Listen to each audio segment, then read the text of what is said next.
thanks for coming in today. I really appreciate it. I know last week we kind of talked a little bit about your mom, and you had some concerns about her recent, you said, increase of drinking.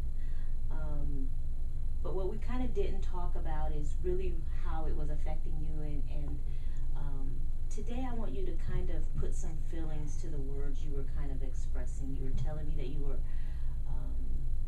upset and a little bit disappointed. But tell me a little bit about how you feel about your mom and this new situation that has came about. I guess. I mean, I'm really mad at her Okay. for not seeing that there's a problem. Okay. Like, when she's sober, it's fine. Most of the time, we get along pretty well.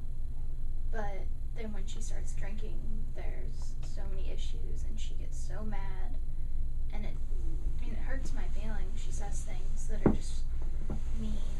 And then she doesn't remember any of them. So it's really hard for me to get over the fact that she said all those things. Mm-hmm. And now she doesn't remember them. So we're like at a family dinner, and she doesn't remember. She said that I was stupid the other night, and it just hurts a lot.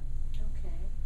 So what I hear you saying is that you're a little sad about how your mom communicates with you when she is under the influence, and that later on, when there is a possible time to talk about it, for instance, you mentioned at the dinner table that she has no recollection of the interaction. Have you thought about bringing this to her attention when she is sober, just telling her how you feel? I mean, I've thought about it before, but I mean, honestly, the idea kind of scares me because there are moments when she's sober that we still have that old relationship before she started drinking, and I don't want to mess that up by bringing it up and having her get mad or offended that I said she had a drinking problem. Okay. And tell me a little bit about what are you fearful of? What are you fearful? What will happen if you discuss it? What will happen? What do you think? I think she'll just get really mad at me for bringing it up. I don't think that she thinks there's a problem. So if I say there is, she's just going to think that I'm attacking her or just calling her names. Okay. Do you feel like you would be able to communicate effectively without calling her names or without passing judgment on her? Do you think you'd be able to talk with her in that manner? I think I could try. I just don't know if. I just feel like no matter what I say or how I put it, she's gonna feel like I am attacking her. Okay. I just don't think there's any way around her. I don't think she's gonna understand where I'm coming from. Okay. So, tell me a little bit about where are you coming from? Where are you coming from? It's.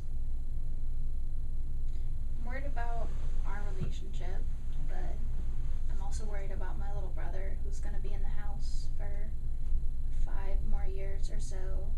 Okay. There's obvious health concerns. I mean, we've all seen those don't drink videos in like high school and stuff. So it's all of that, I guess. All right.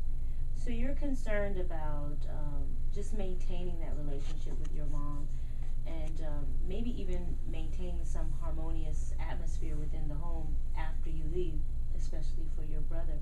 So you're not just concerned about your mom, you're also concerned about the relationship your mom will have with your brother. Am I hearing you correctly? Yes. Okay. I identified that you would like to talk to your mom about it, but maybe just right now don't know how to. So maybe next week when we meet, let's maybe discuss how to effectively communicate even the difficult things. Because this situation is very difficult, and I commend you for being able to come in and talk to me about it today. Just showing your strength that you want change and you want this relationship to work with your mom. So this next week, kind of simmer over the things that you think would be positive to discuss with think about some things that are going to be really difficult to bring up. And next week we'll come in and we'll talk about how do we effectively communicate something that's really